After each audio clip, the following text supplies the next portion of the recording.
By the way, I'm doing the math here as quickly as my impaired brain will allow me. Joe Burrow needs 359 passing yards to get to 5,000 for the first time in his career. And I've seen some people and heard some people make the MVP case for Burrow. Troy Aikman made it on Monday night. I'm sorry, but this isn't Paul Hornung winning the Heisman with a 2-win team. You got to make the playoffs to win the MVP. You can't be the MVP if you weren't sufficiently valuable to lift your team to the playoffs. I don't care how bad the team is around you. If you're not a playoff team, you can't be the MVP. Offensive Player of the Year, maybe. It would be him and Saquon Barkley. Comeback Player of the Year, he's the betting favorite. Burrow is, with Sam Darnold. And I got to the bottom of this finally yesterday. There's this weird clarification to the standard for comeback player of the year, and then I asked the AP questions about whether or not votes for Sam Darnold would be rejected, and they didn't give me a straight answer in October. They finally gave me a straight answer yesterday. They won't be rejected. Sam Darnold is in play. I think it's Burrow. I think he's probably at this point the choice, especially if he gets to 5,000 yards. But MVP, hey, the ballot goes 5 deep, and maybe he shows up on there. That's right. Chris, I don't know how you can justify an MVP vote as the first guy, your first place vote, for a guy whose team doesn't get to the playoffs. Yeah, the team and what they do, of course, is a part of the conversation. I agreed with you there. You don't always need to be the number 1 seed. I'm certainly not saying that. But, yeah, we might not even make the playoffs, or if we do, we're going to be clearly the last seed and just get in.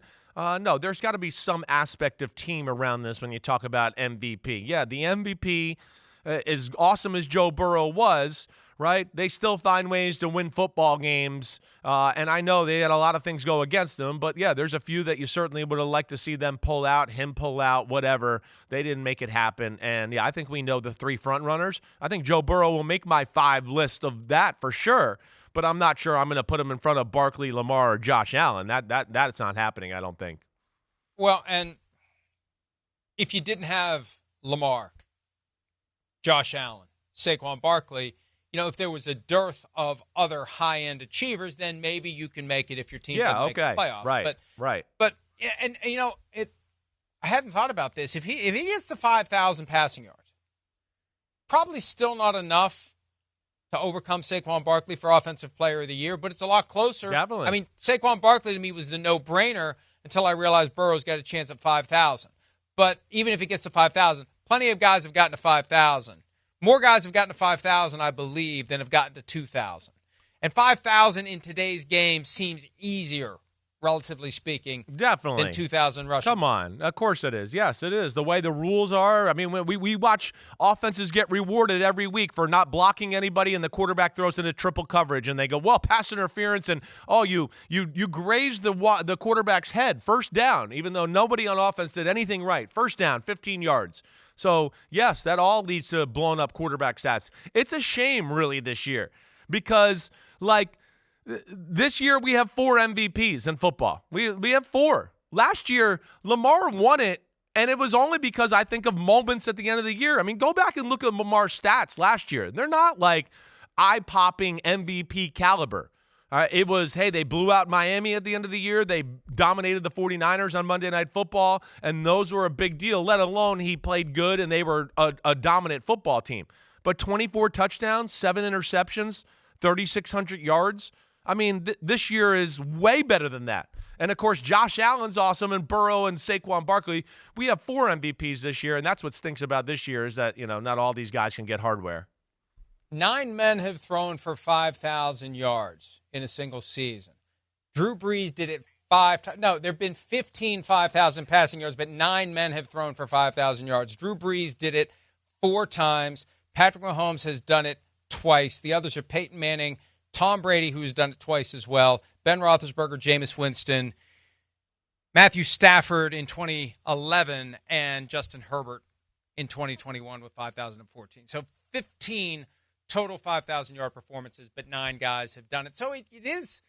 It's special. It is almost as rare as 2,000. Do we have the graphic? I think only 9 guys have done 2,000 yards. There's just nobody who did it 5 times like Drew Brees did 5,000. Do we have that graphic? Do we have it? Do we have it? Do we have it? I guess we don't. No, but yeah, and well, then the funny thing about that, and I think just to what you're talking about as far as where the league has changed and the rules, I mean, Dan Marino did it in 1984.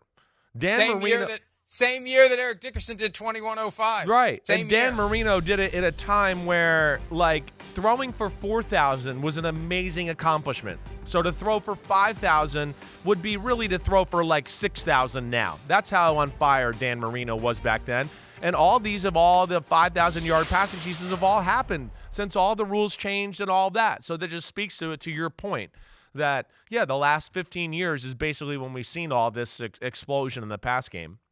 Still, it's as rare from the standpoint of number of guys who've done it for 5,000 passing yards and 2,000 rushing yards. But no one has ever done it more than once when it comes to 2,000 rushing yards, because think of what it takes out of you to get to 2,000. The rules are conducive. Once you've proven, like Drew Brees, once you've got it down pat with that Sean Payton offense and it's Drew Brees and it's surgical, yeah, 5,000, no big deal. Do 5,000 next year. Do 5,000 the year after that. Once I get to 5,000, it's old hat. So the rules have changed to make it so much easier, but it's still a rarity. And I'm surprised that at the end of the day, it's 9 5,000-yard passers, 9 2,000-yard rushers. 5,000-yard rusher, probably a number that the NFL will never see. Hi, it's Mike Florio. Thanks for watching PFT on YouTube. Hit subscribe for the latest news and analysis from Pro Football Talk.